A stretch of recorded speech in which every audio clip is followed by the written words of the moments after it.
Hello, welcome to this very first Showdown show. It may or may not be regular. We'll see how comfortable it is for participants. Certainly, I'd like to stream more. I'd like to cover some games, but I wanted to do an initial stream to explain what are we doing, what's going on, what is the Pokémint Draft League, and I'm joined by some wonderful, going to pick some words. Too many words at once. Participants, hosts. 3 of the 4 of us are Breathmints captains, joined by wonderful Pyers as well to round out the group. I'm going to introduce people now in a more ordered way. Finn. That's me. Hello. Hello, I'm Finn. I know my way around Pokemon a little bit, and I've been enjoying getting things ready. So yeah, that's me. Oh, and I'm very difficult to misgender, so have fun with that. Don't put that as a challenge. That feels inappropriate. Tan is not here. I apologise. I left the space for Tan. I forgot to turn it off before we started. Yooori, if you'd like to introduce yourself. Hi, I'm Yooori. I'm in this league, and I really like Pokemon. Pro Pokemon. I'd be surprised if anyone's in this league and doesn't like Pokemon. Pyers, do you like Pokemon?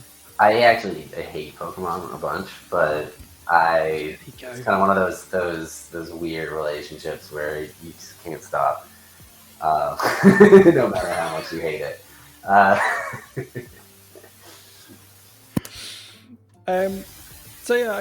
My motivation for doing this is very much a week ago. I wouldn't have known enough to do this draft. I'm going to pretend like I did, but why are we doing this? What's the point of the Pokémint Draft League?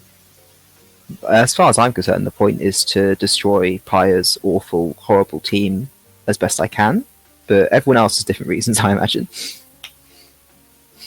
I think a lot of this came about because people were just generally interested. Yeah, because, absolutely. Tun, Val, and I have been doing these Pokemon draft games for a while, and then Todd got into it, which was great. Todd absolutely kicked ass, and then it was like, I wonder how many more mints would be interested in doing this, and it turns out at least 16-ish. Yeah, no, to put jokes to one side for a moment, people are really enjoying this as far as I can tell, both those of us who have played before and those of us who got no real background really, and that includes quite a few people, I think. And there's also have people saying, actually I didn't get a chance joining this time, can I do something next time, and talk about other formats we might try, and yeah, it's really exciting. I mean, obviously, having something to do in Siesta is grand, but yeah, I haven't fought a human since. Gosh, I was thinking that's just one Game Boy link cable in the playground. So Pokemon Blue was the last time I fought, and wow. I'm pretty sure the strategies don't carry over from that. Pokemon has changed a lot. There have been people still play a lot of the older generations. So if you are wanting the nostalgia of going through and playing red, blue, yellow battles, there's a community for that for sure. But the meta is constantly evolving as new Pokemon are added, moves are changed, mechanics are added, and we are going to be playing the one that is the most. It feels the most accessible because it's the game that just came out. It's only Pokemon in that game using those rules. We're leaving out the Terra mechanic because the burden of knowledge of Terra is so high. It is so high. Players. It is absolutely ridiculously high. It really changes things.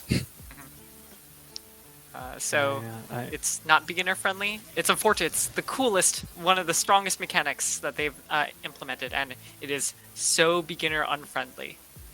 Yeah. I did wonder. So obviously we've left out terrestrialization, but as well as a mega evolution, right? We're not including in our battles any of the ways of changing your Pokemon mid-battle. Yes. Is that correct? All of those are gone. Since Gen 5, they added one new one, more or less one new one every generation. We've got Megas, we've got Z moves, we've got Dynamax, and we've got terrestrialization. And some of those require way more knowledge than others. Megas are cool. Megas are perfect. Require a lot of knowledge. Not as much as Terra, maybe, but it's still it's a huge difference whether or not your Pokemon is allowed to Mega Evolve. And so if I had to pick a favorite mechanic out of all those, it would be hands down Mega Evolution. Mega Evolution was the most fun. Yeah. Anyway, sorry, yooori. I didn't play during the Mega Evolution games when they first came out, so I ended up going from like no big battle mechanics to just adding Z moves, and I was like, okay, that's kind of interesting. And then I learned how like broken Mega Kangaskhan was. I was like, oh, okay, interesting. Yeah. Yeah. So the other thing to note is that, I mean, we've not got those in there, but it's worth noting that this isn't just like us being like, no, boo, those suck. I mean, Terra was us saying those suck, but the rest of them, but it's not that it sucks, it's just that, as yooori was correctly pointing out, they require an awful lot of knowledge, because changing types mid-game can change a lot of things quite dramatically. And then you've got to factor in the offense boosts, if you can change type to further boost your own types, and it all gets very messy very quickly. But Megas, Z moves, and Dynamax, none of those are actually in the current generation, so you can play those. You can play those on Showdown using the National Dex ladder, which sort of ignores all the things that have been removed and keeps them in there. But that is not the main Smogon 6-on-6 singles format, which is what we're modelling off of. And obviously, if you go back into like Gen 5 OU, you can play with all the megas that you want. Oh, and you were saying about earlier generations. It's actually one of the things that I really enjoy thinking about is that some of the earlier ones are ones that people consider the most fun to play, even though there's not necessarily the same innovation happening in the same way. I mean, there's still changes in the metagames, but people really enjoy the whatever Gen 3 is called, the advanced generation. I think people really enjoy playing that one. There's a lot of enjoyment for Gen 4, Diamond, Pearl, Platinum sort of things. Those ones get played a lot. And yeah, so that's all I really want to add. Shout out to the YouTube channel False Light Gaming, which I end up watching a lot because they just tell me like how the advanced generation metagame has continued to evolve to this day. Like people are making adjustments and figuring out different counters in a game that has been untouched for I don't know when those games came out. Every so often there's like a beautiful post that will come out and it's like, hey guys, we've accidentally been simulating like one really niche aspect of Gen 1 incorrectly for like coming up on 30 years now. Let's go fix that. Because that's the other thing as well, is that Showdown, which we haven't really talked much about yet, but Showdown is what we're going to be running battles on, so we're not relying people on using or having the main games. And that is a simulator, which means sometimes, I mean most of the time it's pretty much 100% accurate, but sometimes I simulate things wrong, which can be kind of funny. Yes, but not... especially in the older games in which there's like specifically bugs with moves in very specific circumstances where it's like, oh, did you know that Prankster actually doesn't work in Gen 5 if this Pokemon has this nature? Well, there's the Gen 5 was a real mess, but there's all this stuff like about Acid Rain. I don't know if you've heard of that one before. But there's some weird stuff you can do involving where you've got weather out. If you use the right combination of moves and things, and suddenly everyone starts taking damage at all times, but specifically under rain only. It's very niche, very weird. And they had to sort of program the simulator to ensure that you could accidentally enable Acid Rain to make it accurate to cartridge. So there we go. So part of my thinking in raising that is I'd actually assumed that in the tiers we were using in the draft sheet, kind of moving on to draft recap, I'll push that button in a moment. I thought that included Mega Evolution, and that because we weren't using it, there was an edge to be gained in sort of discounting Pokemon that we can't Mega Evolve in this. And I'm presuming that's not the case, that we were using tiers That's that not are the accurate case. for Scarlet Violet. Unfortunately, and they are just that good. Unfortunately, Pokemon like Gyarados is still only UU, despite having access to a very cool, powerful Mega, and Medicham is docked a lot of points for not having access to its really cool Mega. Yeah, because Medicham is what? NU? RU? What are those two? One of those two, yeah. Fairly far down. Never used and Rare periodically used. PU doesn't stand for anything as the worst one. I think Zedu exists now, doesn't it? Maybe? I think they added a tier to be a little bit above never used called PU because they're stinky. Yeah. And then at a certain point there are Pokemon who are just like a little bit too bad to really see play in PU, and that's when they added ZU as like the definitive final tier before never being used. So just to make sure, because I'm realizing that yooori and I probably have a really fun understanding of how tiers work, but to the average person listening, maybe that's not the case. So just to sort of recap how these work, overused is sort of what Smogon is sort of centered around. It's 6 versus 6 signals, and it's overused in the sense that these are the Pokemon you're most like. If you were sort of firing up a game on cartridge, these are the Pokemon you'd be most likely to see. Now there are some exceptions there where they ban things to Ubers, which is that's where they put, say, the legendary Pokemon on the front of the cover of the games. So for the new ones, that's Miraidon and Koraidon, I believe. Yes. Plus other things. So for example, Espathra went up there because it's really, really strong with Speed Boost. Lots of things with Speed Boost are really, really strong, actually. It's actually very funny because the Spathra started out in UU at the start of the generation, and people are like, "Oh, this is actually kind of good. Maybe it's maybe too good for UU." And then people started playing it more, and then it started dominating in OU, and it's like, okay, goodbye. Yeah. Yeah, there's lots of things in Ubers, so that's where they put the things that are too strong for OU, but it's not what they call a usage-based tier. So the idea with OU is if you don't use Pokeball enough in OU, I say you in general, this is the wider community, not if you individually refuse to use, I don't know, Volcarona or something, but if Pokemon aren't used much in OU, then they'll drop down to what's called UU, or underused.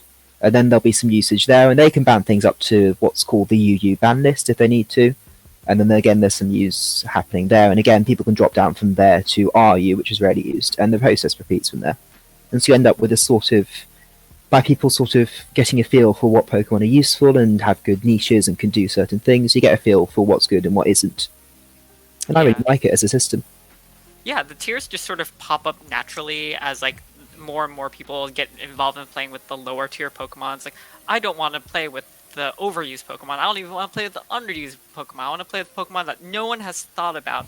And you start in RU, and you figure out a metagame, and then you go, wow, this Pokemon, even in RU, it's probably not good enough. Let's bump it down a tier. Let's only play with Pokemon in that tier. And it's really fun and interesting how the community is able to create these fun things for themselves that way. Absolutely. And if one of you, the other thing to note as well is that probably 90% of people's favourite Pokemon aren't going to be particularly usable and overused because it's a really strong tier and there's lots of weird beasts running around. But the good news is that there's probably is a tier out there somewhere where your favourite Pokemon is really good. There's even other weird niche formats like Little Cup, which isn't at all to do with usage, but you might be able to find a good niche there for your favourite Pokemon if it's first stage evolution and things like that. So yeah, it's really cool. I did do a little bit of reading on Little Cup recently, and the one thing that I'm looking at Little Cup and going oh, this is too complicated is that you have to do so much math actually, because the numbers for stats are so small. Rounding actually matters. Yeah. And so it's okay, well, don't put too many points into HP because then you're going to be in a lot more danger because you take 1 extra damage from poison. It's to be clearer again, Little Cup is nothing. It's its own very weird niche format, but all Pokemon are at level 5 and they've not evolved at all. And for some reason, normally Vullaby in previous generations, Vullaby ran the tier in earlier generations, if I remember right. I don't know much about the tier, but I believe you. Anyway, we've got another face, I believe. Another face, and I am just or a voice at least. So until I push this button, no one will hear Ton except us, which is nice. I don't mind having Tonema here. Now I've pushed transition. I believe if Ton speaks. Hey. Wait for confirmation chat, but I believe we have Ton with us now. Welcome. Thank you for suggesting that we do this. Yeah, big shout out to Ton. Oh yeah, it was my idea, wasn't it? Thank you guys for doing all of the work to put it together. Because really, I came here with a half-baked idea, and a bunch of other people thought that it would be really fun, and it was one of those things. I feel like this happens a lot in Mint's chat, where somebody will show up with an idea, and people will be like, oh, hey, I love that, and then by the time that person logs on again, the idea will have been completely fleshed out. Well, if there's one thing, Mints and Pyers, shout out to Pyers and Molly and everyone else for the Pyers, but there's one thing we love to do, it's to organise and get things together and do some infrastructure on it. And maybe some spreadsheets. One or two of them. Can we get a Go Pies in the chat, please? Go Pyers. Go Pies. These pies, they are priced to move. Let's go pies. Is there anything you want to talk about, Ton, in the kind of intro space before we move into a brief kind of recap of the draft? Oh man, I'm putting you on the spot. I'm being quite mean. You are putting me on the spot a little bit. I have to, be totally honest with the audience. I've just gotten home from work. I expected to be off about 15 minutes earlier than I actually was. So the entire time I'm driving home, like, please make it, please make it, please make it. 4:30. And now I'm here. I'm all sweaty. I'm flustered. So you guys are getting unfiltered the content you want. Well, we're pleased to have you. In terms of this particular format, I don't know. I think this is just a really fun. This is just a really fun thing that we're all doing together. The draft process has been really fun, and I remember the draft. after doing the draft, I thought, oh, that was fun. That was all I really wanted. The battles or whatever. And then we started doing the battles. Like, oh, this is awesome. I love this. I love my team. Right. So every step of this has already been really fun, and I'm excited to get to talk about it. I'm glad we can get any percentage of you you're willing to share with us. I certainly know very little, and I'm enthusiastic. I'm trying to fill in that niche. So, speaking of knowing very little, let's push the button that pushes on to draft recap. Oh, I have to push this button as well. Gosh, too many buttons. There we go.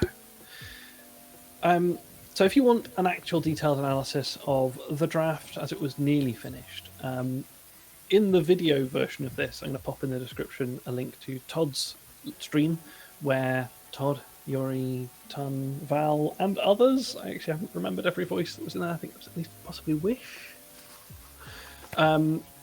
gave a relatively lengthy discussion of draft as a thing. But let's talk about how it physically works. Right? So if anyone isn't aware, haven't been following the chat channel, we had every single eligible non-legendary Scarlet Violet Pokemon except Paradox I say Pokemon. Paradoxes. So they normally would be valid, the Paradoxes, and we decided no, none of that. Cool. 2 rounds of bans, so with 15 players, that's 30 Pokemon immediately out of the list. Then we begin picking, so snake draft, first person pick, has to wait for it to go through all 14 other players, and then 14 more player picks back to them before they get to double pick. So relatively straightforward format in the sense that it is just a draft, but immediately becomes chaos, right? In that the meta compresses into a handful of overused Pokemon that are known powerful quantities in the open meta, and then we're scrabbling for underused and below monstrosities. Anyone got an immediate anecdote off the cuff before we kind of I am so snagged Clef Key. I am forever and ever and ever grateful that somehow no one else snagged that before I did. That is, yeah. Yep. I was almost certainly going to pick it if it ever got back to me, but it is... It just that was a little less than halfway into the draft. It was pretty long for it to... Yeah, I should not have left it that long. I don't know what I was thinking. One thing that I can say is, so I had the first pick in the draft, and I was really interested watching the meta sort of develop around that, because we had, for people who aren't aware, we had bans in this draft. Everybody got 2 bans, which naturally ended up banning all of the Ubers and most of OU. But my thinking was, normally you would think, okay, if you've got the first ban, just ban the best Pokemon. But if I've also got the first pick, in addition to the first ban, I don't ban the best Pokemon. I ban the Pokemon that counters the best Pokemon, which is what I did. I banned Toxapex because I wanted to draft Palafin, which, of course, I was never going to be able to draft. Nobody was going to let me have that.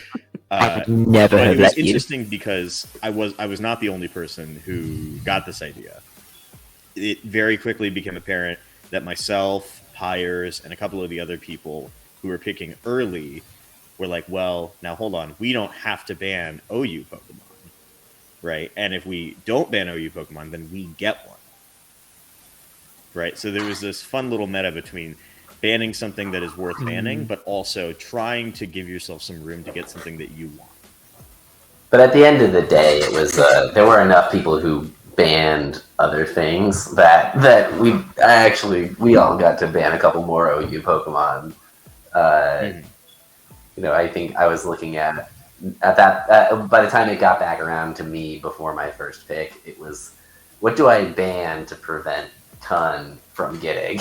Yeah. Or so, Yep. and what might roll back around to me. What did you end up banning with your last ban? I think Grimmsnarl.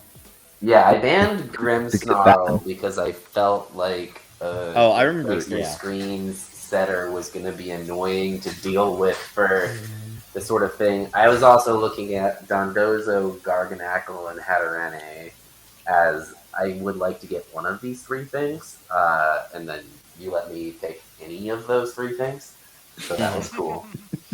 Yep. I've got favorites. All right. I was going to ask, did everyone get a Blorbo? Did I get a Blorbo? Sort of. I really like my whole team, to be honest. Mm-hmm. I'm a big fan of Mim, though. Big fan. I've never played the games that Mimikyu is from, and yet they're adorable. Why could you not enjoy a bit of Mimikyu action? I'm aware that they are comparatively nerfed in this generation, in that they lose 1/8 of their health when they are busted. Why would you bust their disguise? That's just mean. Good question. I mean, not to do Is too much of Mimikyu, a nerfed? Last I checked, I don't think that Mimikyu had any changes. not to do too much of a diversion. Not but, in Oh, this- is that the previous generation? no, Not so in this specific in one of the gen, it gens. was nerfed last gen. Yeah. The gen that was introduced, it didn't take any damage at all when its disguise was busted, but in what the Pokemon Company run as their own format, which is Battle Spot singles, it was completely and utterly ridiculously strong to the point where everything else revolved around, can you destroy Mimikyu fast enough? And then they Focus changed that. Mimikyu being absurd. Yeah. I'll just have 2 free hits, thanks. Yeah, why not? Molly in the chat is pointing out Pormot as a bit of a Blorbo for them. And yeah, Molly. My round 1 opponent is Molly, so I'm looking at how much should I be worried about Pormot versus ignoring that foe. It'll be fine. It'll be fine. I can speak to that a little bit because I have the only other Pokemon that has the move Revival Blessing. Oh, I forgot you got that one. Yep. Yeah. So here's the thing: is I picked up Rabska toward the end of the draft, mostly just to make sure that yooori and kdub didn't get it and do something like sicko with it. But low key, I actually really like it. I actually think that Rabska's weirdly very good in this particular format because I think that we all ended up with Pokemon. We all ended up with about 4 or maybe 5 Pokemon that we really like and that we're going to bring. And then everything else is situational at best. Some of them are just, you're never going to bring them. And I think Rabska, normally the downside to Rabska is, well, you could just pick something better. But in this situation, you can't. So it's actually kind of nice being able to just revive something else. It's like, you can't have 2 Talonflame, except if you have Rabska. Or if you have Pomot, who is significantly better than Rabska, because Pomot can do other things as well. So it's actually one of the things that surprised me about this format, that picks for the team of 7 through 10, those last 4 picks, they've been more impactful than I expected. I thought that would all be trash. But actually, looking at matchups into other teams and going, oh, I can't just look at the top 6 and hand wave my analysis. I do have to think about that remaining subset. Yeah. I mean, genuinely a lot of pretty good but situational Pokemon ended up pretty late into the draft. There's very even for you, Ross, Kamala is a Pokemon that I would probably have to think about if just knowing that it is an option for your team, because it makes it's a different type of threat than I normally would have to worry about. And Kamala also hard counters me. It does. It's very Not irrelevant. I did notice I was missing the things Kamala could do. And I'm going to reveal more of my own personal strategies. I want to bring Intimidate, Passing Shot, Squawk ability on someone. Somebody is going to see that during this tournament. I don't know who, but when it will be appropriate. It's really good, actually. I genuinely think that Squawk ability is maybe one of the best last picks here, just because that is a very strong thing to do. It's a lot of negative stats. Are there any other, before we move on to talking about the archetypes of battling, I'm interested here, I missed that. Any other anecdotes, moments? I know we had a number of picks with people jumping into the chat to wail and moan.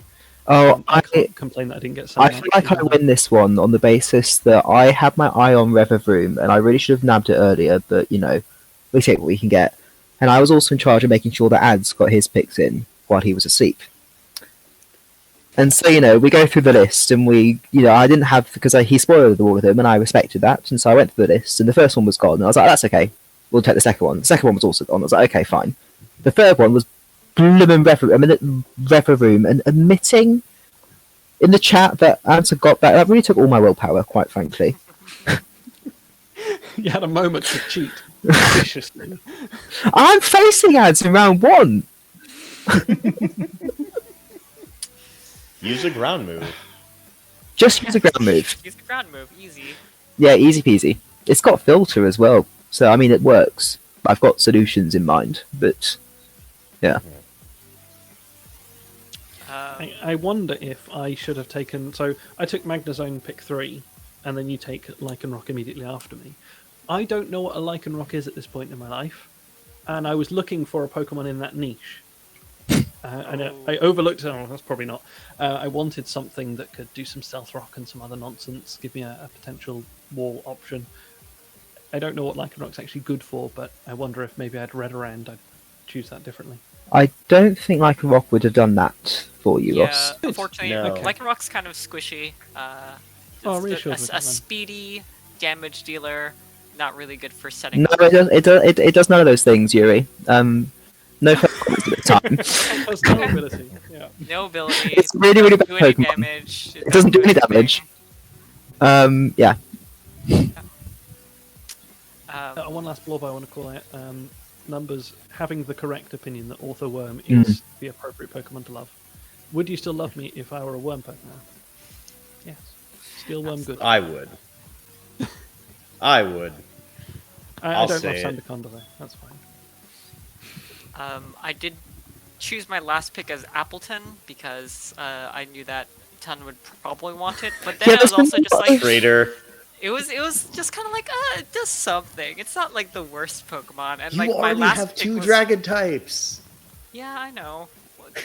Yeah, but like it doesn't matter. You know, I Dragon's wasn't not even gonna a good use type. it. Dragon's not even a good type. I might You actually guys- use Appleton in the right matchup. What was the other thing? Wait, what was it? Was it Todd or Val that took another ton Pokemon from me? There were two that I was targeting. No, Val definitely started. Didn't someone take away Tinkerton just because they knew that would really annoy you? That's right. Todd banned Todd Tinkaton. banned Tinkaton, yeah. Yeah, and I was literally like, all right. Corviknight, I want to say. Yeah. It was Really because fun Todd's thing about nephew- that is that in game you really actually Tinkerton has absolutely nothing it can do against Corviknight in an actual battle. It really just kind of sits there very passively. So Yeah, no, Corviknight walls Tinkaton for sure. No, but like I going into this draft, I was thinking about two things. All right, I was thinking about what are the best picks I can make, and what are the funniest things I can do. And naturally, I thought the funniest thing I could do was to pick a Pokemon that had Ton in the name. And I was thinking Tinkaton and Appleton, and you guys took both from me. Both of them. Tinkaton I get. Tinkaton's annoying. But I'll have my chance for revenge about Appleton in round Yeah, one. we'll play for control over Appleton. Winner gets Appleton. If you win, I will not use Appleton for the rest of the tournament. If you win, if I win, I want to trade Appleton for Glalie.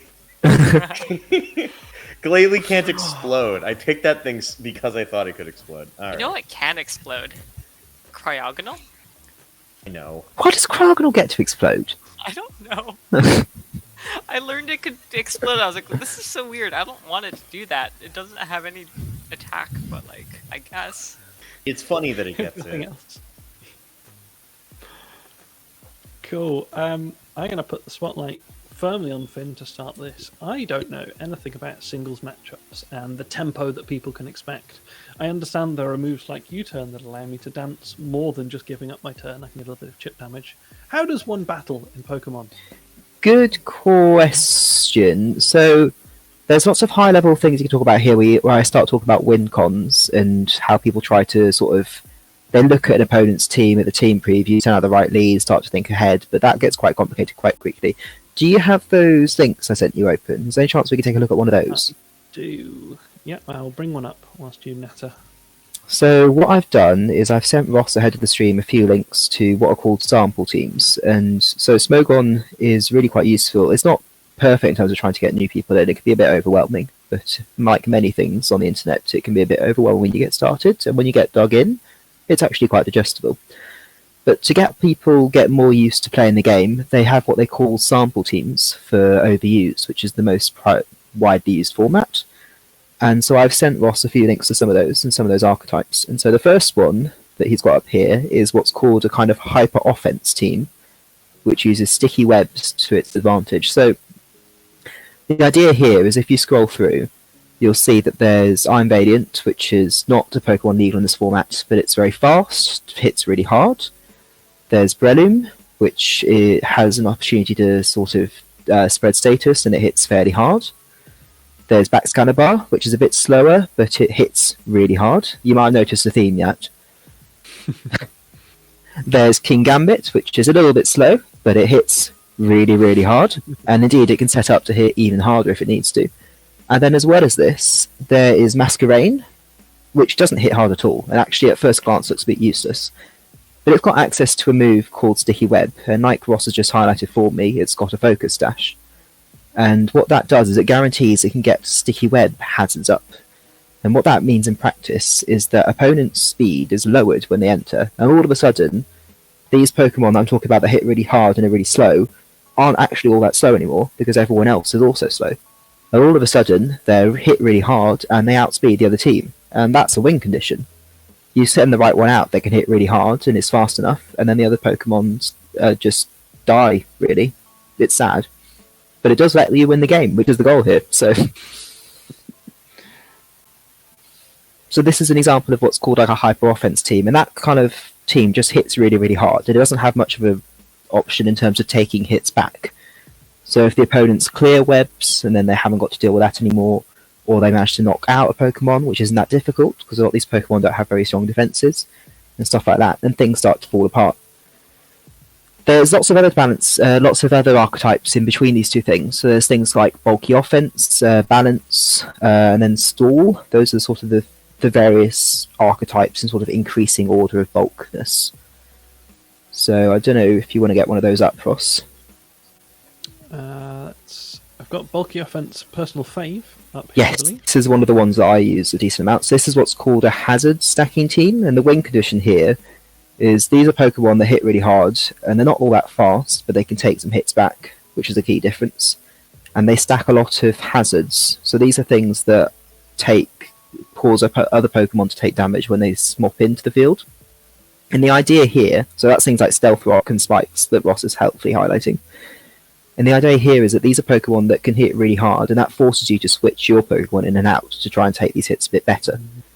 But unfortunately, if you've got all these hazards up, then all of a sudden that's to your detriment, because you're taking damage every time you swap in and move around. So then you can see, again, I'm Valiant, you see Goldengo. These are Pokemon that come up again and again in overuse because they're so useful, which is a bit of a difference to this format, but the idea is sort of hopefully getting across a bit. For anyone who, like me, didn't know about hazards until very recently, there are a bunch of statuses you can apply to the field that are completely orthogonal. So terrain is one, weather is another. There are a couple of statuses that are unique, like Trick Room, that don't have anything that counter to them. So if you change the weather one way and someone changes it another, that will overwrite it. If you change terrain one way, it will change the rules of the battle. And hazards apply to one side of the field, ordinarily the opposite to the side that cast it, right? I'm putting spikes on your side, and they will just stay there until someone makes them go away, which is almost impossible. There are 3-4 moves that do it, a couple of abilities. It's pretty niche, but then those become very important, being able to clear hazards with a move like Rapid Spin. Absolutely. Rapid Spin is a normal move that has a secondary effect of clearing things like hazards. Mm-hmm. But if your opponent is a ghost, suddenly you can't do that because it's a normal move. It has no effect. So its secondary effects don't trigger. And there becomes this kind of interesting cat and mouse, how you build your team to affect a thing and counter a thing. We don't have that same power because the team building's done, right? We've done our draft. You just have to play your hand. If you're facing a team that has a lot of hazards and you only have your 6th tier Rapid Spinner available to you, well, at least you've got that. That's better than not. Well, K-Dub's just asked why some of these special attackers have 0 attack IVs. The idea there is it's very niche, but if you are confused, then you do damage to yourself, cause, what's the word I'm looking for? Using your own attack stat. And so if this is a very niche interaction, but it could happen, and if you're attacking with a special attack, it does you no damage, or what's the word? It costs you nothing to not take more damage from confusion. You have no other use for the attack stat, so you may as well not try and hurt yourself when it comes up. That's a much neater way of putting it. Strength As stat kdub has- and foul play, are also things that key off of your attack stat as opposed to your opponent's.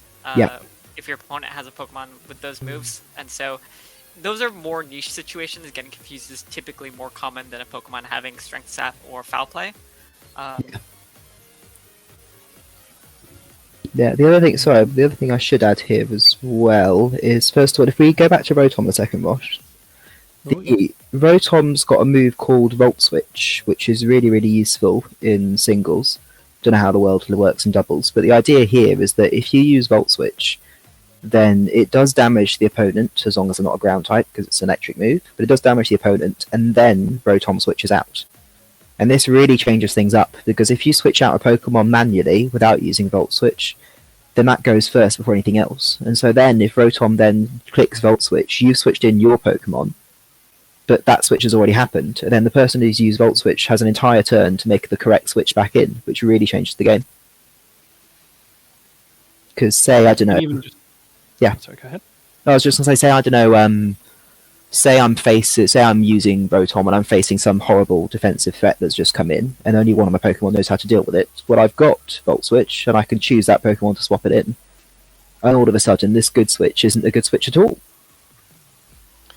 And even just the existence of a move like this starts to expand the game theory web of decision making, right? Absolutely. That once you understand the meta, someone who doesn't, right, you can start having the conversation of, okay, you've got a move facing into me that will one-hit kill me. I can switch into a Pokemon where that will be a 10% damage. So I can come and absorb that hit. Great, but you know I can do that. So, will you click a different button that will do 40 to 50% on the one I'll switch in, but also about the same on the one you're about to hit? What becomes your better choice? Or might you do some other third thing that I haven't got the wit to think of? A secret third thing. That's the dance. A secret third thing.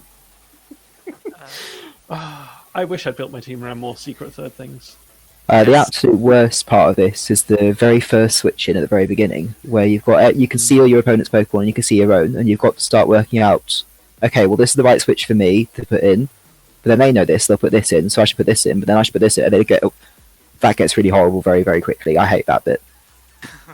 Yeah, it's like any other really complicated strategic sport, in that there's level 0 strategy, where you just do the thing that's best for you, and then level 1, where you think about, like, okay, how do I counter my opponent, and then the counter to that counter, and so forth, and you get into a lot of circular logic in that way. I will say, one thing that is actually kind of surprising to me is, if you, like, get really into Pokemon Nuzlocke, you kind of get, like, good at building bulky offensive teams, just because that ends up being, like, a really solid way of getting through even difficult Nuzlocke, because you just like, a lot of Nuzlocke ends up being, like, exploiting, like, how you know that the opponent AI is going to do things. There's, like, a little bit of randomness, so it's not necessarily like, oh, well, this Pokemon knows Dragon Pulse, and I've got a Dragon Pokemon, they're going to click it 100% of the time. Sometimes the AI does something stupid and doesn't hit that move,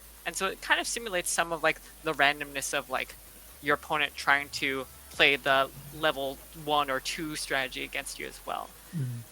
So, highly recommend. Just go play a Nuzlocke, randomize it if you want. It ends up being really good at just, like, teaching you how to build teams with what you have, and also like how to play through a lot of difficult battles, especially when you're on like a very even playing field. If there's something if there's something hearing what a Nuzlocke is, I should explain Nuzlocke. Yeah, it's the Dark Souls of Pokemon. If you lose a Pokemon, if they faint, they are gone. You can't have them again, and you may only catch one Pokemon per route. Back to Tom. My bad. Yeah.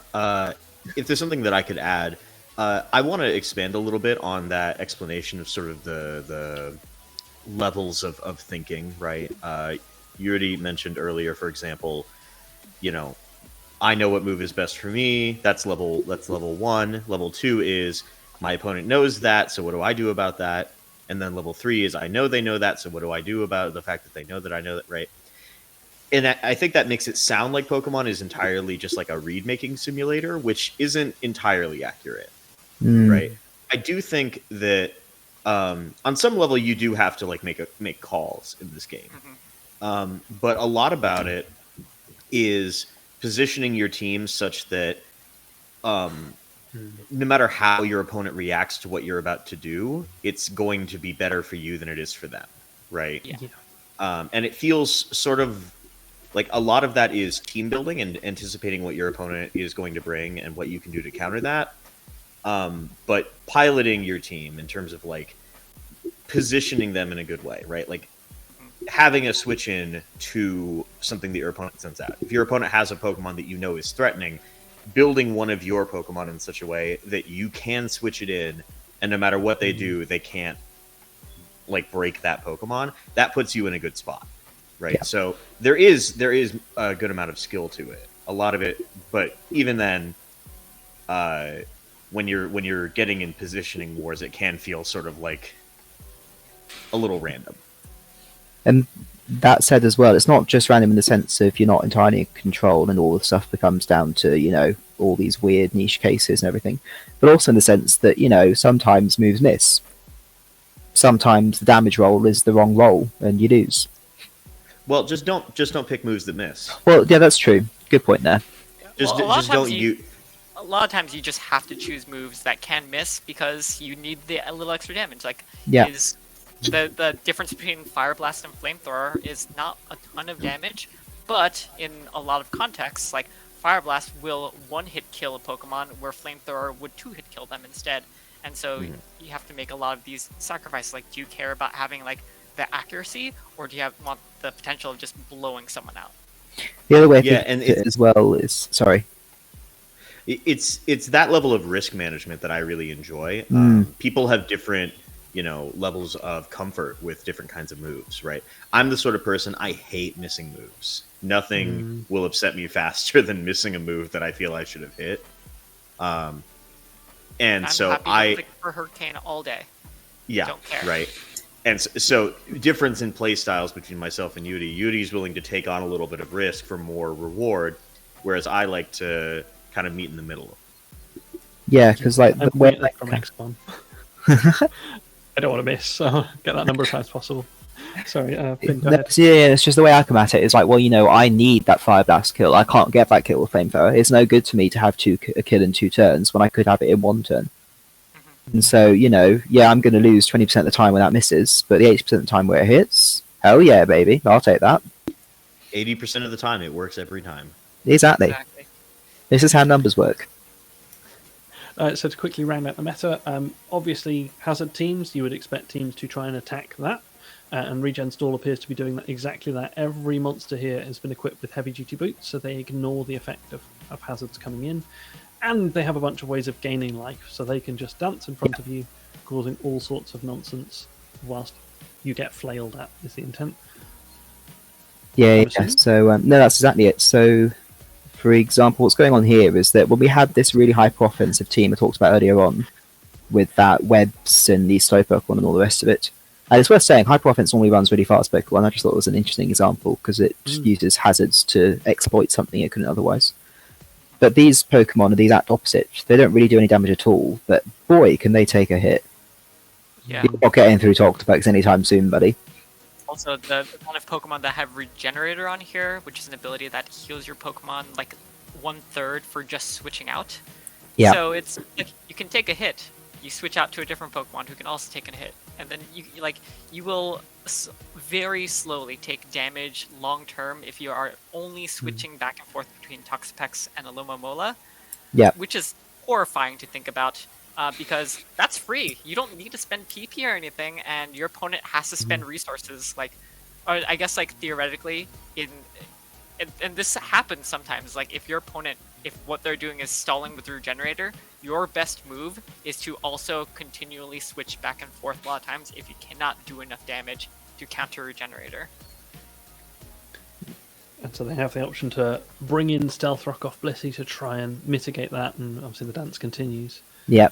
You also have the option to play a fun team and have a good time. What?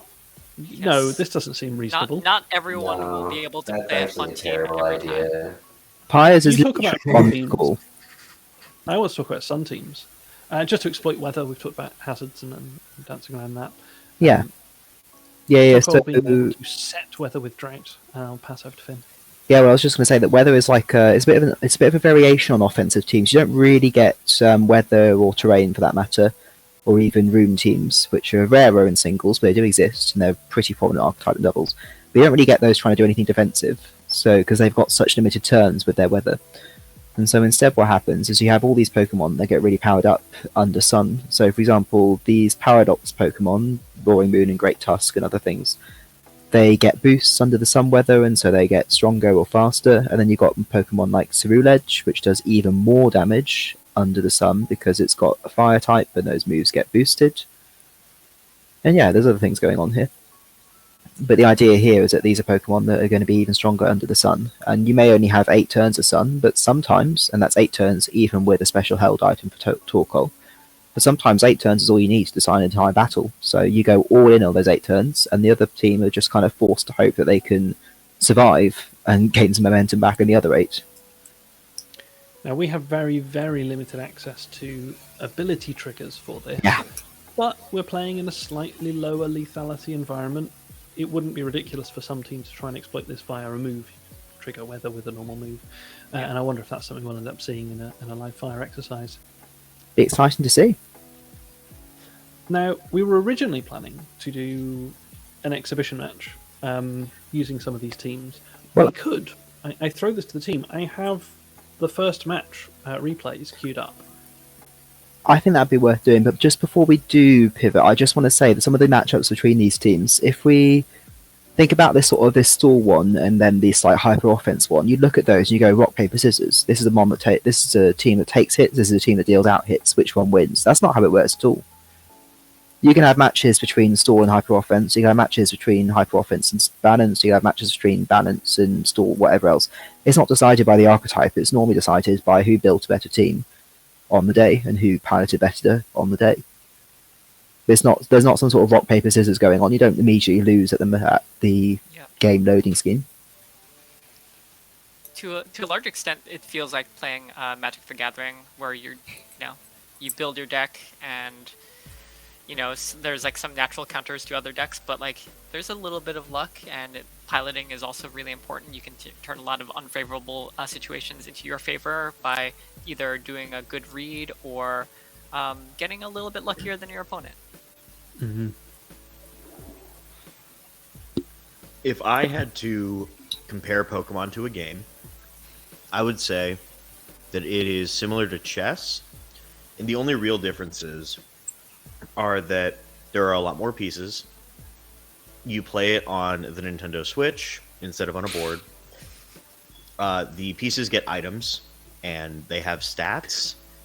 Hold on. It's basically the same. I'm on board. Yeah. Certain pieces get banned. Oh boy. That's happened in chess.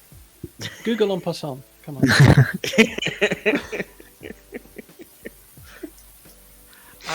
The one thing I did want to talk about is speed control, which is really important in Pokemon, just because, if you move faster than your opponent and you can kill them in one shot, then your opponent doesn't get to do anything. That's the ideal situation to be in. It's really hard to be in a position where you can be both faster than your opponent and kill them in one shot. And so speed control ends up being really important. Sticky Web is one really easy way of setting up speed control. Not so much in our format. Not very many Pokemon have access to speed control. but moves that we probably will see a whole bunch are ones like Tailwind, which makes your entire team faster for 5 turns, or Trick Room, which inverses the speed relationship, and moves like Agility, Dragon Dance, Quiver Dance, and Coil are going to be important setup moves for Pokemon that will allow them to like increase their speed and maybe also increase their offensive capabilities as well. Absolutely. You isn't tired about this. It's for good reason you often hear people say speed is king. Yeah.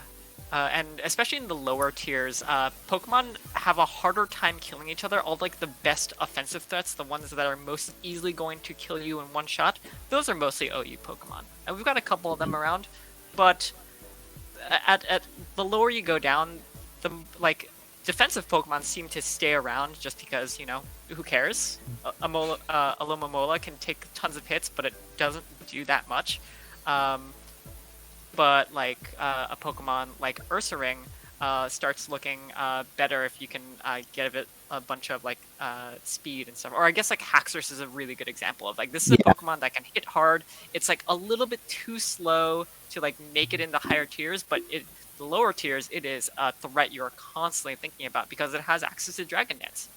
And so there's a lot of setup Pokemon that you have to be really afraid of. You don't want to let them set up, which is also makes like moves like Taunt and Encore really important because it's like, oh, you're trying to set up? Well, good luck. That's all you're doing now.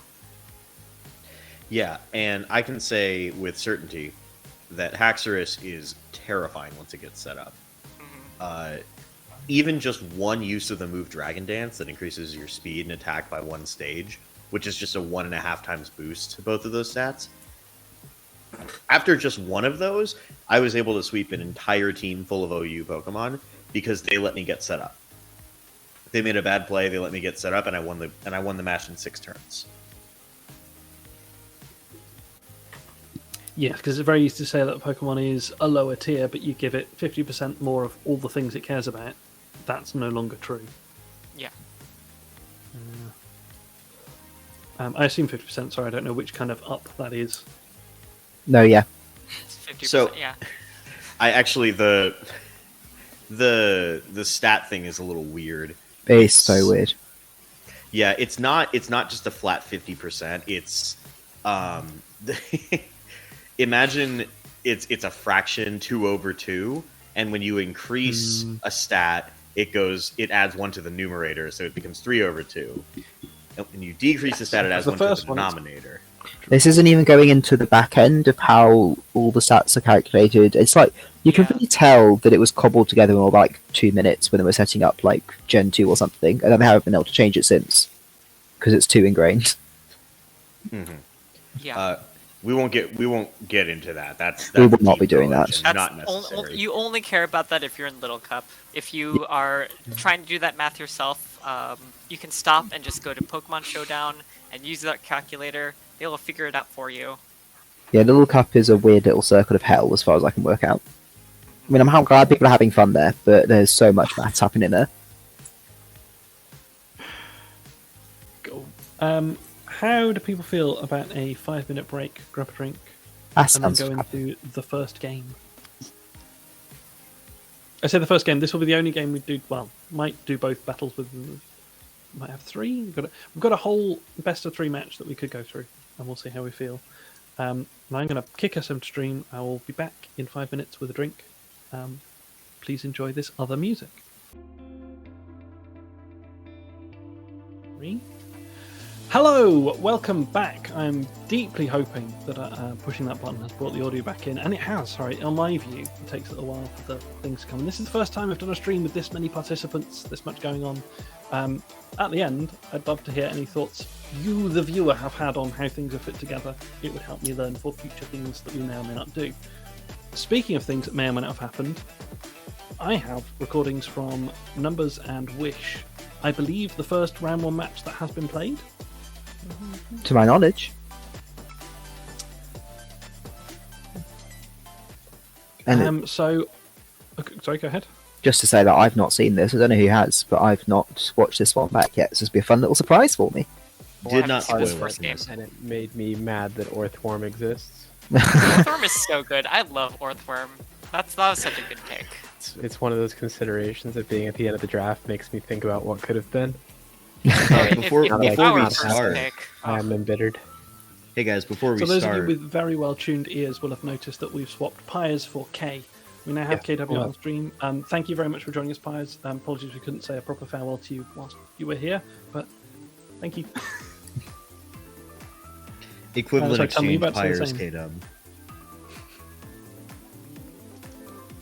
KW. Sorry, I keep framing myself to camera. My camera isn't on view. You all can't see that I'm acting now. It's not helping. Right, speaking of acting, if I push play, will this do what I want it to do? I hope so. should, yeah. So before we get going, thoughts on leads? Oh, good question. Big question. I'm gonna vamp for a bit to let you guys think. We're looking now at a variety of Pokemon. Obviously, if you led with Ditto, that's not going to give you too much. Yeah, I think flexible. No. option. on If I number was side. No, you go ahead, Yuri. Okay, on number side, I think I'm leading Bronzong, and on Wish's side, I think I'm leading. Maybe Quillfish or Quillfish. or the Dunsparce. I had the same instinct. I think the Dunsparce might be like a sneaky good pick because you can glare something right at the outs. It So also has Stealth Rock. Yeah, that would be a good one. What you generally want in a lead is something that can set up hazards, because obviously it's better to have those early in the game rather than later. That's more turns for your opponent to get hit by them. And beyond that, you want a Pokemon that is just generally... leads are generally Pokemon that aren't capable of doing a whole lot else a lot of the time. Sometimes they're just Pokemon that come in, they do a couple things, and then if they get KO'd, you're fine with that. Yeah. Right. Which is what makes Sometimes they Quillfish build like a themselves up. surprisingly... Quillfish is like a surprisingly effective lead, even though it's made of paper. But like also if you, like a lead having Thunder Wave or Glare or Sleep Powder is like good enough in a lot of cases, which is why I also Or like the Spore. Dunsparce. You get the or Spore. You get the option of I think the Dunsparce in particular. You get the option of setting up rocks. You get the option of setting up status, and it can also just do some damage if like you're given the opportunity. But I guess also, like, there's not really a good physical attacker on Wish's side except for the Dunsparce, so maybe that's not going to be the best lead. You may want to, like, save that to be able to... Actually, I'm looking at this. I'm not sure if there's a lot of need for physical attackers compared to, like, when you've got, like, Orthworm on the and Bronzong on the opposite side. We'll see what happens. But I'm going to keep it on slow and push play and let it That sounds like a ride plan. and see how that feels. Great. Are we commentating as though this is happening right now? I am. It is happening to Finn and I right now. We don't know what's going on. But so Bronzong and Quillfish both Yeah, mentioned we've got shinies. I forgot that Quillfish has Intimidate. You That's can great. just click a tick box on Showdown. Good opening turns. That feels about right. So So light does screen Double up. Toxic Spike still does harsh poison, correct? Or has that changed? Yeah. Toxic. I was not expecting the rain Field dance types there. ignore it. One of the things that Yori told me when Flop was happening was that one of the biggest things to draft was a poison type, because poison spikes is so hard to deal with whenever they're stacked, and that's why I have Toxicroak on my team. So seeing that already happen here makes me go, okay, I will be okay against this team, possibly. Ooh, Thunder from Belly Bolt. That and makes that takes the sense. KO. Love a Belly Bolt Thunder. Wow. So, if, for those of you who aren't Makes sense aware, now. Rain makes Thunder skip accuracy checks, so it will always hit. And the Ditto 100%. comes in, and we've got two Froggers just looking at each other. Hmm. The Ditto's faster here. Oh my god! Soak? This now Yeah, this is the a Belly test. Bolt. Soak Belly Belly Bolt? Bolt. Oh my god, it's Soak Thunder Belly Bolt. When That's I the was coolest. looking up Belly Bolt, because Belly Bolt was one of the things I was looking at, because it's like, oh, it's an electric type, it can take electric hits pretty well, and I was like looking at sets, I was like, oh, Soak's kind of interesting, I like that. That was an incredibly big brain play right there. Make the I opponent love- weak to electricity and then hit them with thunder. Love weird little wrinkles like that, and I think that Ooh, we're gonna have and we're gonna see a lot of A bit of a stuff like misplay right there. A poison attack into a steel type. They are immune to that. Well, there's not we can excuse a lot of like those types of misplays. Like They the could well be games a read. themselves will tell you that like, oh, this move is not going to do anything. Showdown is not that nice to you, No. Right. Showdown assumes you know that. unfortunately. And I wouldn't have told you before this event that Orthworm is Steel type. It doesn't look intrinsically steely from that graphic. All right, so we've got Orthworm versus the Dunsparce. Orthworm does have Iron Defense, which means Orthworm wins this matchup here. Yeah. That and body press makes it. Yeah. Oh, and it's another Ooh, Iron that's Defense. grim. Ooh, Scary. Numbers is Ooh. getting set up. This is dangerous.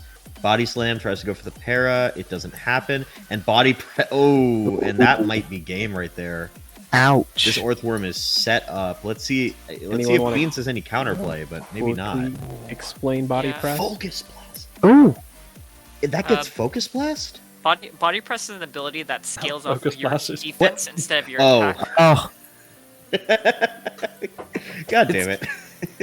Okay. I forgot about Zoroark. You forgot always how forget that about it until it like gets you, and you're just like, what? It feels so bad because you know your opponent has it, and you should be thinking about it. All right, so Salazzle takes out Ohio, the entire state of Ohio, Oh man. Fair enough. and in comes the We've Daisy given them the Dukes. Dukes. Mm-hmm. I like the I- choice of picking the shiny, so they I are do team like colored. that one a lot. That's really very fun. funny. That's a very good name, actually. Numbers playing really, really well here. Yeah, I Mhm. was very impressed with Numbers' ability to like find the lines. I mean, Yeah, so shout out that's to Wish as gonna- well, of course, but I'm really impressed with Numbers. This is, Yeah. yeah. I don't think that Wish necessarily made a lot of explicit mistakes in that No, game definitely outside not. that gunk shot. I think it was just really just letting that Orthworm get set up. I don't Yeah. know that Wish was prepped for Iron Defense body press. Oh, even when that Focus Blast came in and didn't quite one-shot it. Like, Yeah. that swings the match. That was I don't unfortunate. know Yeah. if it's possible for them. Mhm. So that's Yeah. game one of the match, going to Numbers. We're going to take it from Wish's side now. You've seen the initial opening. If you're in Wish's seat, do you continue leaning with Quillfish as your best generic use of that slot? Or are you going to try and outflank a Bronzong repeat? I feel like the Quillfish I don't went know pretty what that well. looks You got Yeah. you got the spikes set up, and those didn't leave the field at any point, and they Maybe were doing the damage. timer on Belly I Bolt. think- I think I would try to. I think the one adjustment I'd make for Wish is just try to get the Salazzle up in a good spot earlier, because I think that could help deal with both Orthworm and Bronzong really well. Yeah, you could lead Salazzle to try to scare out any kind of Bronzong lead. Although the the issue bronze for might Wish- be running, Yeah. the bronze might be running heat proof because Numbers knows that there's not really any ground types running around on Wish's That's team. true.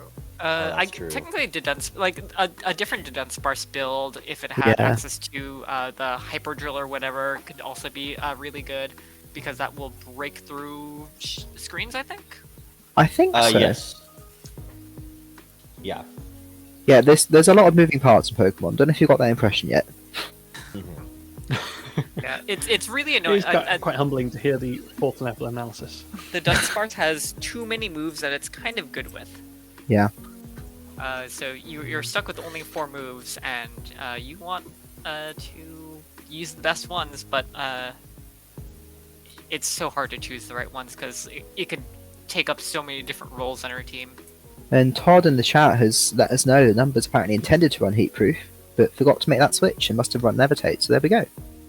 Oh wow. Interesting. Still not One a bad thing that pick. makes this difficult for Beans here is that you generally don't want to get blown out like that in game 1, just because you want information for game 2 so you can know how to adjust. Yeah. And that's going to be a little difficult because Numbers hasn't seen Floatzel, and Numbers hasn't, or sorry, Wish hasn't seen Floatzel, Wish hasn't seen Farigiraf. So those are Yeah. just 2 Yeah. complete wild cards. Well, I we think know it's that still- we can be Bronzong set the reasonably- winner. Yeah. Sorry. No, I was going to say the exact same thing you are. So, yeah, Floatzel you can be reasonably convinced. So that's going to be running some sort of Swift Sim setup Yep. with the Rain Dance. Mm-hmm.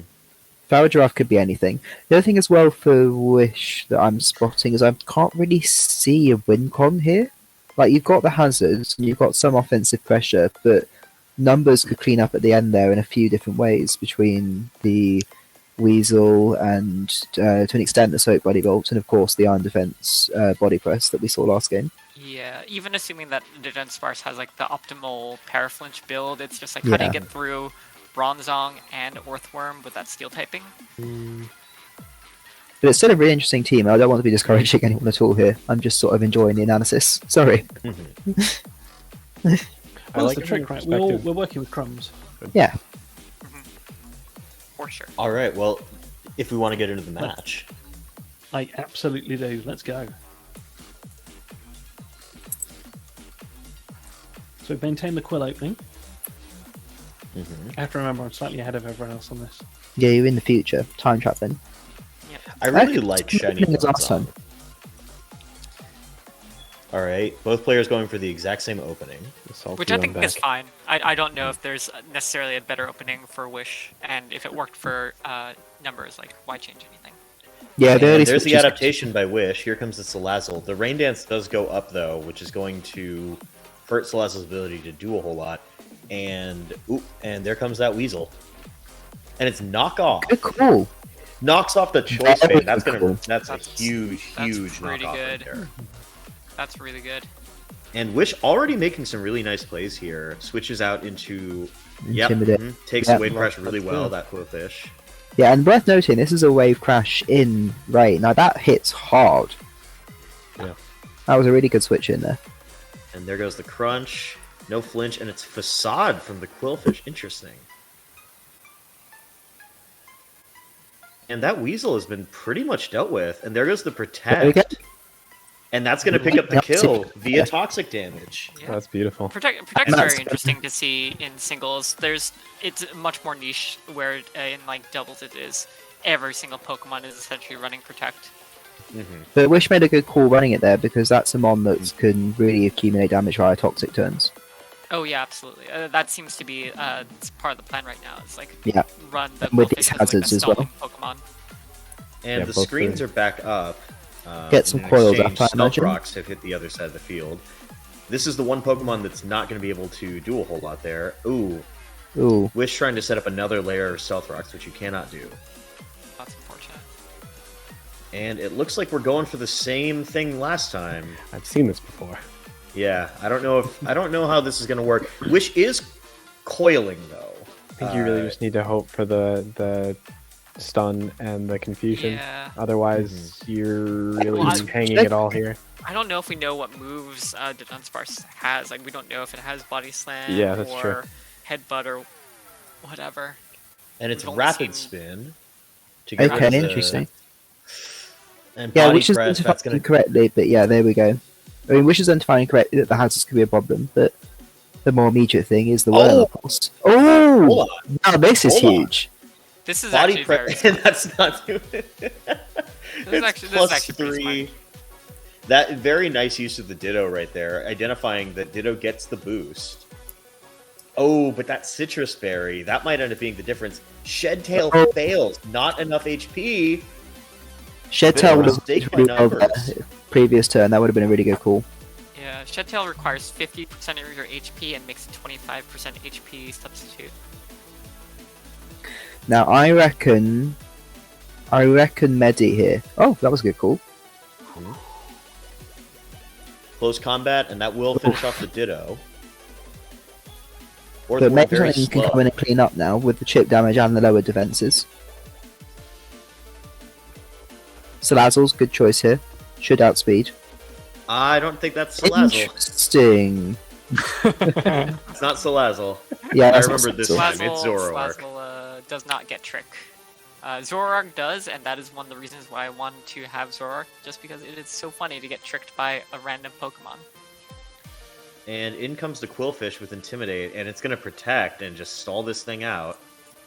It's locked into close combat, so if you could hit it, in theory, it would just fold like a house of cards, but it's pretty fast now.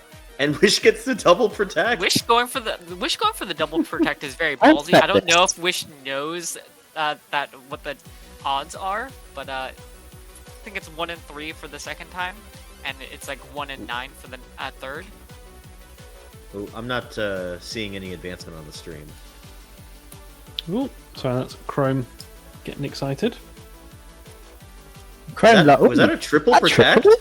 It's a triple protect. Oh my god. Which is Unheard of. if you got the double protect, you might as well, right? Wish goes for the quadruple.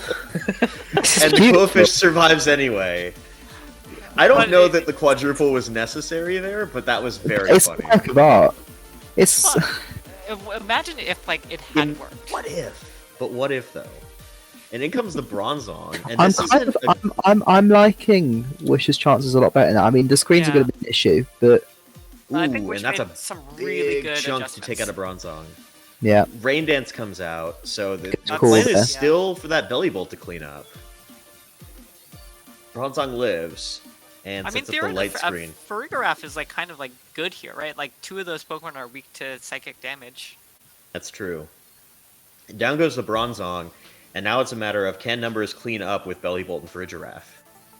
And here's the Farigiraf with Toxic. now what's interesting here is that if we can stall out the reflect turns, then there's a decent chance that we can get a Dunsparce set up and go from there. That is Oh, also true. Farigiraf. Well, how much HP does Dunsparce have? Can't remember. Ooh, It's stored power. It's can't stored power mind for is a giraffe. interesting. Okay, yeah. But it's my this timer with is- Toxic as well. I think +4 is one. I think +2 maybe Yeah, that was it. to start with, but getting the extra speed is also nice. This is tough because a Protect will kill the Farigiraf. And, doesn't go to Quillfish. Oh, I don't know about that. Well, that's a lot of hold on. damage to take. No, it's a free set. It's a free set up turn. This could work. Wish going for the win here. Goes for the Coil. It's a brave play. It's probably the right one actually.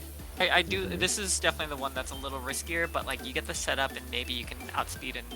This go. honestly may come down to Quillfish using Protect. And here comes the Thunder. That's not... Oh, the Paralysis is huge. Paralysis is huge. That this is is huge, huge. and it's going to be a couple rolls of the dice here. This is an And extremely here comes close So. game too. Oh, the rain is gone too, so any kind of Thunder has a chance to miss. Oh, this is. Oh my god. This is Which we really see. close. This is Thunder horrible. misses. Oh my god. Okay. And it's a full para. Oh no, that turn didn't happen. Oh. The turn didn't happen. Stalling out turns is kind of okay for Wish though, because it Yeah. Frogger's has Toxic on it. And the Thunder hits. Really nice switch by Wish there. Yeah, resets If the Thunder had, soap if the turn. Thunder had missed, that was probably game, I think. I think so. Yeah. I don't know. What a game! Froggers can Oh, it has Oh, Slack Slack Off. That's Off. a game changer. That is a game changer. Wish trying to go for Stealth Rock, I think just trying to stall. And the soak wonder if You again. might as well just gone for Coil then. Or just to do any damage at all with body press, really. I wonder Ooh, if that that's thing is something that taking if in a game lot one of we learned that damage. it has slack off. And at this point, it's going to start taking more damage from Toxic than it heals with Slack Off. Yeah, I think that may have been the last turn where it was more damage. Or more The healing. Thunder. There Oh we my go. goodness! Yeah, It because with picks the up the KO. yeah, because Yeah, that Froggers Pokemon that was dead that turn for sure. that actually Wish was Wow. making the right call and not hitting before that. Now I think about it, because Belly Bolt gets the Oh, damage right. boost from Yeah, charge I think with the in ability. retrospect, just Coil all the way through, or just Wow, Roost yeah, all the way if- through and hope you If survive. This Wish was hadn't really- hit right there was no. Well, there was. Yeah, that wouldn't it have done would have enough taken damage. 2 Thunders to hit. Which might have been enough. Wow, what a game! That was an incredible game too. That was amazing. I'm up against numbers next, so now I'm worried. There's a lot of spicy This is the stuff on standard numbers we can team expect. actually. Yeah, these are but these are really clean teams. I really like what how Wish was playing in the second game. Really picked up a lot of things. Yeah, Wish see played the- Wish played really, really well in that game and took a team that didn't really match up that well into their opponent's team and really I mean that could have gone either way, even down to the end. Yeah, no, that was incredible. With that, we have numbers in our bracket, both the sense and the name. In case you say you've got numbers coming up to you for your first match. K gets the bye, being our end of Snake 50 player. Oh yeah, good confirmation. No one else has confirmed a match this week. So the intention is that all the other matchups you see here, 2, 3, 4, down to 7, will happen between this Friday and next. Am I right in saying that? Next Friday is our goal? Yep. Cool. I don't know, affirm things that I haven't read in a day or so. There will be some number of streams for some of these matches. It won't be all of them. I think Ads and I are trying to coordinate our one, but it's that's 3 time zones between us and the Americans. So, ooh, Todd in the chat.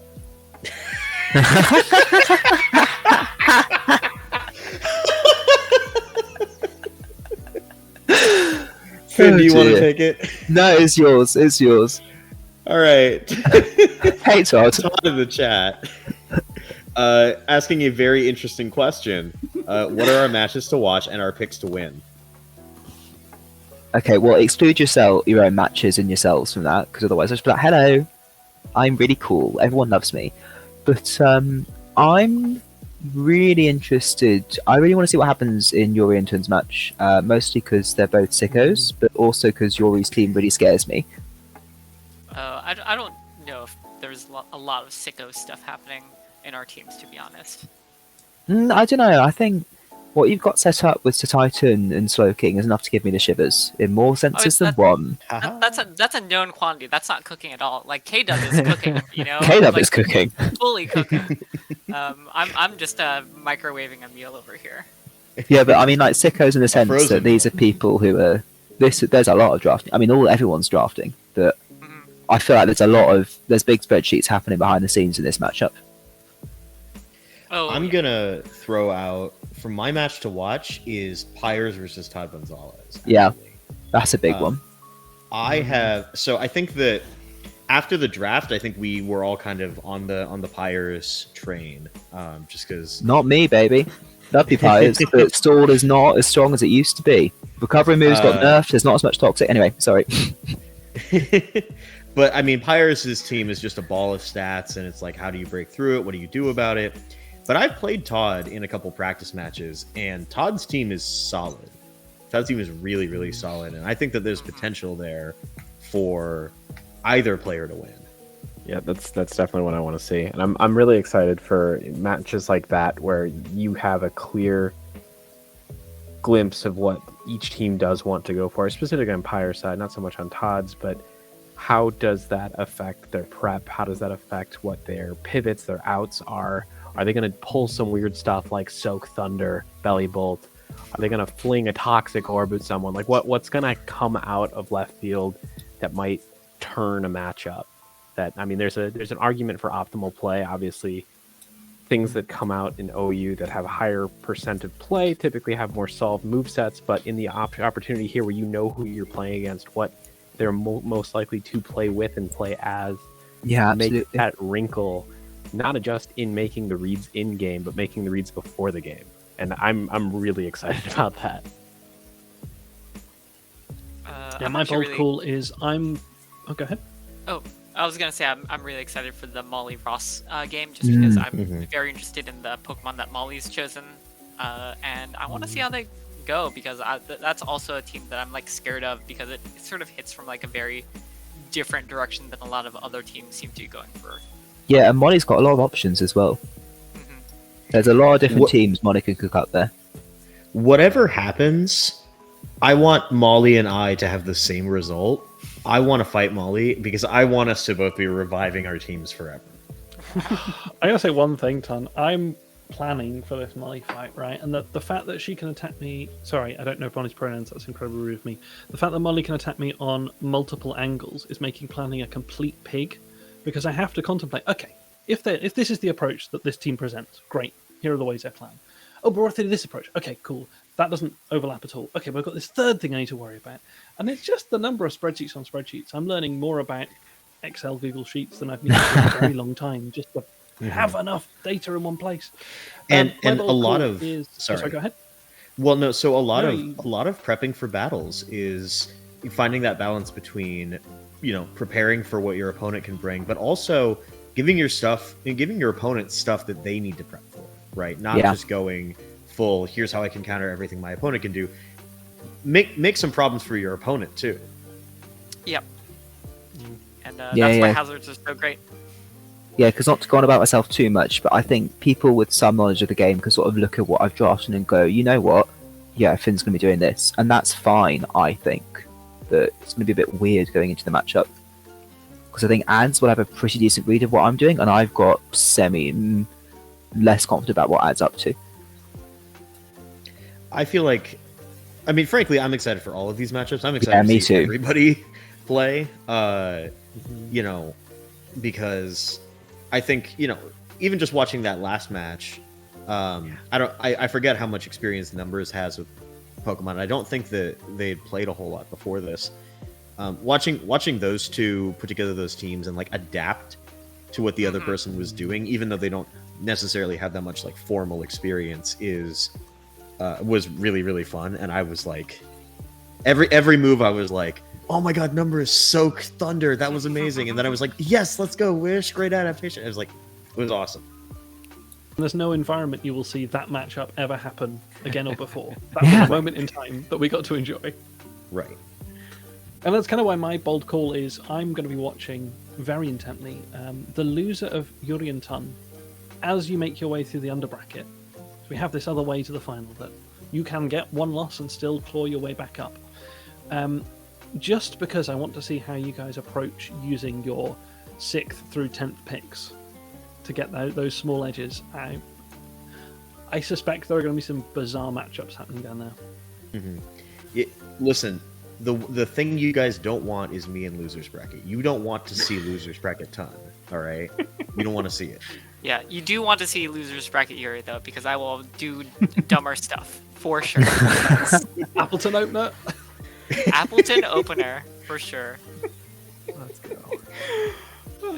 Right, I'm going to get back to the booth so I can wave, because I have this dream that I say farewell and get to fall asleep the same day the stream started.